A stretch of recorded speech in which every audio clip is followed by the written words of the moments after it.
Hi guys, welcome back to the JavaScript course. और ये हमारा जावास्क्रिप्ट का 9th सेक्शन होने वाला है और इसके अंदर मैं आपको बताने वाला हूँ बेसिकली ECMAScript क्या होता है। हमने कई वीडियोस के अंदर बात भी की थी कि हम आगे जाकर ECMAScript को भी सीखेंगे।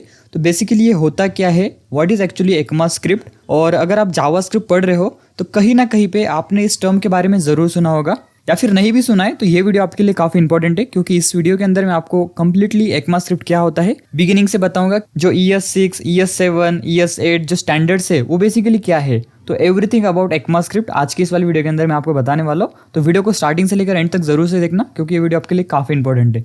तो देखो, ECMAScript जो है ना वो एक स्टैंडर्ड स्पेसिफिकेशन है वेब डेवलपमेंट में स्क्रिप्टिंग लैंग्वेजेस के लिए लिखी जाती है। अब उसके ऊपर बेस्ट काफ़ी सारे लैंग्वेजेस भी है और उसमें से एक है हमारी जावास्क्रिप्ट। जावास्क्रिप्ट को आप ये लगा लो कि सबसे बेस्ट इंप्लीमेंटेशन है ECMAScript की। ECMAScript एक अलग से ऑर्गेनाइजेशन है जिसका फुल फॉर्म है कि यूरोपियन कंप्यूटर मैन्युफैक्चर एसोसिएशंस। तो उन लोग का काम क्या है, स्टैंडर्ड्स डिफाइन करना बेस्ड ऑन की वेब एप्लीकेशन या वेबसाइट डेवलपमेंट की दुनिया में किस तरह की चीज़ें रिक्वायरमेंट है, प्लेटफॉर्म की बेसिस पे या फिर ऑपरेटिंग सिस्टम के बेसिस पे या फिर जो भी न्यू डेवलपमेंट हो रही है उसके बेसिस पे वो स्टैंडर्ड लिखते हैं और उसी के बेसिस पे स्पेसिफिकेशन आती है। स्पेसिफिकेशन मीन्स कि न्यू फीचर्स आते हैं जावास्क्रिप्ट के अंदर, और वो स्पेसिफिकेशन अगर जावास्क्रिप्ट को पसंद आती है, वो फीचर्स अगर जावास्क्रिप्ट को पसंद आती है तो जावास्क्रिप्ट उसको इंप्लीमेंट कर लेता है। अगर नहीं पसंद आती तो फिर छोड़ देता है, राइट। ऐसा नहीं है कि ECMAScript में जो भी इंट्रोड्यूस होता है वो सब कुछ आपको जावास्क्रिप्ट प्रोग्रामिंग में मिल जाएगा। बट हाँ, पिछले कुछ सालों से काफी सारी अडोप्शन हो रही है जावास्क्रिप्ट के अंदर एवरी ईयर, जैसे कि ES6, ES7, ES8 के अंदर काफ़ी नए फीचर्स इंप्लीमेंट हुए थे जावास्क्रिप्ट के अंदर। जैसे अगर मैं फॉर एग्जांपल आपको बताऊँ शॉर्टली, तो देखिए पहले हम वैर कीवर्ड का यूज़ करते थे वेरिएबल डिफाइन करने के लिए, राइट। लेकिन अभी हम क्या करते हैं, लेट कीवर्ड का यूज़ करते हैं। अभी तक तो हम वैरी कीवर्ड यूज़ करते आ रहे हैं हमारे सेक्शंस के अंदर, लेकिन आगे से हम अभी लेट कीवर्ड यूज़ करने वाले हैं, क्योंकि अभी मैं आपको ECMAScript से सिखाने वाला हूँ, राइट। तो इसलिए, और जैसे फैट एरो फंक्शन हो गया, तो इस तरीके की काफ़ी सारी नई नई चीज़ें इंप्लीमेंट हुई थी, ठीक है। बट लेकिन आपके माइंड में एक सवाल आ रहा होगा कि भाई एक्चुअली ये शुरू कहाँ से हुआ और इसको ECMAScript ही क्यों कहते हैं। तो चलिए अभी मैं आपको ना इसको अच्छे से समझाता हूँ एक स्टोरी के बेस पे।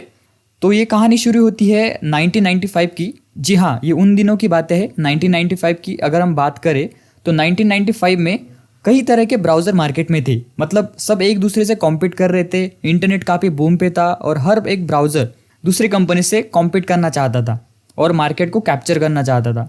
बट 1995 में हुआ क्या, 1995 में नेटस्केप कम्युनिकेशन करके कंपनी थी, उन्होंने एक नेटस्केप ब्राउज़र को इंट्रोड्यूस किया। और इस ब्राउज़र ने क्या किया, जितने भी ब्राउज़र थे उस टाइम के उन सबको बहुत अच्छे से टक्कर दिया। उस टाइम का जो सबसे फेमस ब्राउज़र था वो था NCSA मोज़ैक। उस टाइम का काफ़ी पॉपुलर और फेमस ब्राउज़र था, इसने उसको भी काफ़ी बुरी तरीके से टक्कर दिया।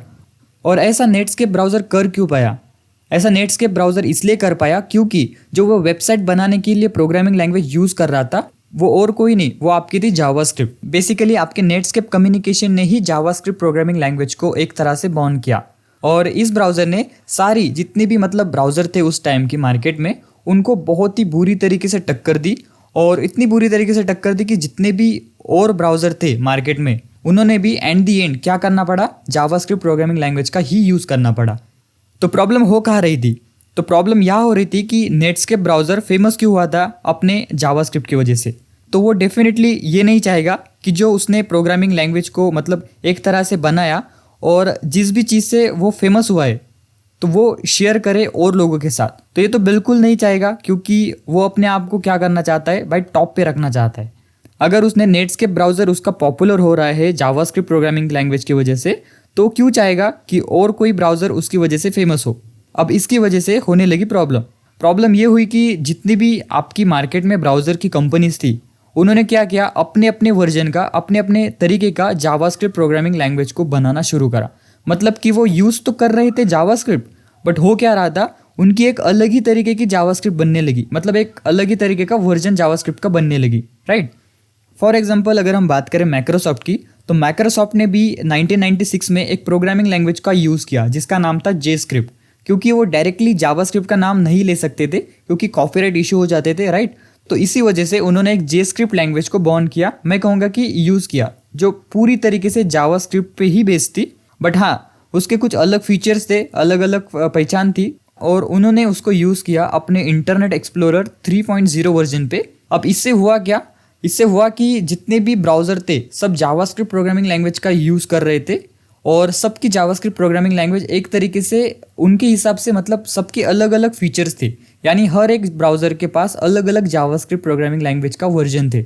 मतलब कोई एक यूनिवर्सल चीज़ नहीं थी जिसको वो लोग यूज़ कर रहे थे।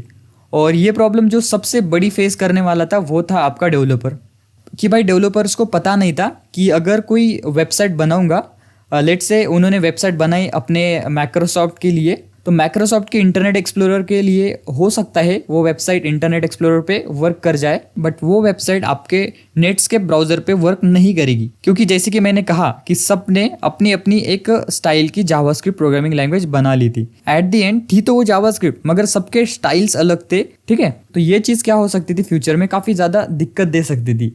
आप खुद सोचो ना, आप एज ए डेवलपर हो और मैं कहूँ कि आपको एक वेबसाइट बनानी है, तो आप फिर कहोगे कि भाई अगर आप उस टाइम के डेवलपर हो तो आप कहोगे कि अच्छा तो फिर किस ब्राउज़र के लिए मुझे वेबसाइट बनानी है। मतलब कि हमें हर एक ब्राउज़र के लिए अलग अलग से वेबसाइट बनानी पड़ेगी, तो इसके पीछे फिर बहुत सारे प्रॉब्लम जनरेट होंगे, राइट। तो इस प्रॉब्लम का सोल्यूशन क्या था? इस प्रॉब्लम का सोल्यूशन था ECMAScript, कि एक स्टैंडर्ड क्रिएट किया जाए, मतलब एक ऐसा स्ट्रक्चर क्रिएट किया जाए जो हर एक ब्राउज़र फॉलो करे, और इसी स्टैंडर्ड का नाम था आपका ECMAScript। अब इसका नाम ECMAScript क्यों पड़ा? इसका नाम ECMAScript इसलिए पड़ा क्योंकि इसको ECMA इंटरनेशनल, जो कि एक कंपनी है, उन्होंने ये बनाया था। ये एक एक्चुअली में एक ऑर्गेनाइजेशन है जो कि स्टैंडर्ड्स बनाती है।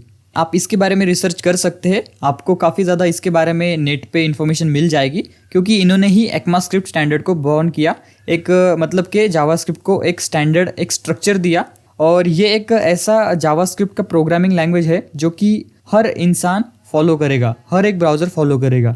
तो इन्होंने कुछ इस तरह से एक स्टैंडर्ड दिया, और इसी के लिए इन्होंने यूज़ किया ECMA 262 स्टैंडर्ड, और यही से आपका ECMAScript बॉर्न हुआ। तो अगर आप ECMAScript कहे या फिर जावास्क्रिप्ट कहे तो बात वही है। एक्चुअल में ECMAScript एक तरह से आप समझ सकते हैं एक सबसेट है जावास्क्रिप्ट का, जिसको देखते हुए मतलब जिसका यूज़ करके एक तरह से जावास्क्रिप्ट बनी है। मतलब एक स्टैंडर्ड जावास्क्रिप्ट प्रोग्रामिंग लैंग्वेज बनी है जो कि हर एक ब्राउज़र पे एक जैसी है। मतलब आपको हर एक ब्राउज़र के लिए अलग अलग वेबसाइट बनाने की ज़रूरत नहीं है।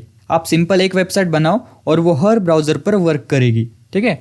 क्योंकि अब एक स्टैंडर्ड क्रिएट हो चुका है, और इसी ECMAScript स्टैंडर्ड के थ्रू डिफरेंट ECMAScript की प्रोग्रामिंग लैंग्वेज आई है। जैसे आपको बताओ तो ECMAScript 3, 4, 5, 6, जिसे हम ES3, ES4, ES6 इस तरह से कहते हैं। तो हम ये सारे वर्जन्स देखेंगे, इसके अंदर जो फीचर्स ऐड हुए थे वो हम देखेंगे, ठीक है। तो वो भी आने वाली वीडियोस के अंदर, मतलब नेक्स्ट वीडियो उसी पे होगा, ठीक है। तो वो आप ज़रूर से देख लेना। अब इन सब में डिफरेंस क्या होता है, ठीक है। तो डिफरेंसेस यही है कि जैसे कि नया वर्जन आता है, जैसे कि हर एक नया वर्जन डेफिनेटली पहले वाले वर्जन से ज़्यादा अच्छा होता है, कुछ नए फीचर इंट्रोड्यूस करता है। तो इसीलिए एवरी ईयर कुछ ना कुछ नया ऐड होता रहता है जावास्क्रिप्ट का। तो उसी को हम कहते हैं बेसिकली ECMAScript। जो वर्जन्स, जो अपडेट, जो फीचर्स ऐड होते हैं जावास्क्रिप्ट के अंदर, सिंपल से आप कह लो कि उसी को हम ECMAScript कहेंगे, ठीक है। तो आई होप सो कि आपको ये समझ में आया होगा। एंड हम इसके नेक्स्ट वाली वीडियो के अंदर हम देखेंगे ECMAScript के अंदर जो फीचर्स इंट्रोड्यूस हुए थे, तो अभी हम उसको यूज़ करने वाले, जो नई चीज़ें ऐड हुई ना, तो हम उसको यूज़ करेंगे, ठीक है। तो फिर मिलते हैं नेक्स्ट वीडियो के अंदर, तब तक के लिए bye bye and take care.